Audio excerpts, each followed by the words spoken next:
Hey everyone, this is Karen Waksman, founder of Retail MBA. Today we're going to be talking about selling a ShopRite. So if you have a great product that's perfect for ShopRite, this little training will give you some things to think about in regards to selling to them. With that said, let's get started on today's training. Wakefern is unique in that they have a lot of different companies underneath them. So in total, they have about 329 supermarkets that they're responsible for.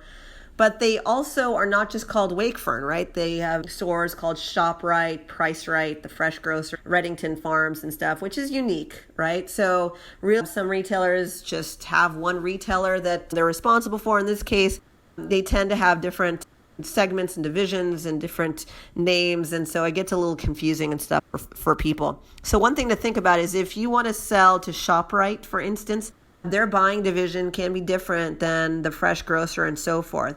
So one thing that you can do is reach out to them, and if they decide that they like your product, you can get something called a vendor number when you receive a purchase order. So if you move forward with them, they'll give you something called a vendor number.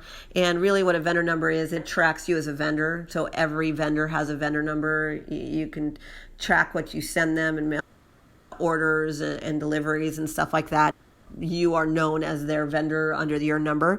And so the way it works is that if they have different divisions, if you sell to, say, ShopRite and you get a vendor number, you can reach out to the different divisions that they're responsible for, Wakefern, and see if you can just talk to the appropriate buyer in the different companies and see if you can start working with them because you are already in their system as a vendor. So the bottom line is that when they are corporately owned by the same company, they basically share the same software.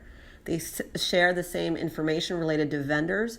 And so the ShopRite vendor could conceivably call Wakefern and see if they can become a supplier there because they're already in the system. A lot of times buyers don't buy from you because they're too lazy. They don't want to fill out paperwork or whatever it is, or they're just too busy, or they don't believe that your product will sell.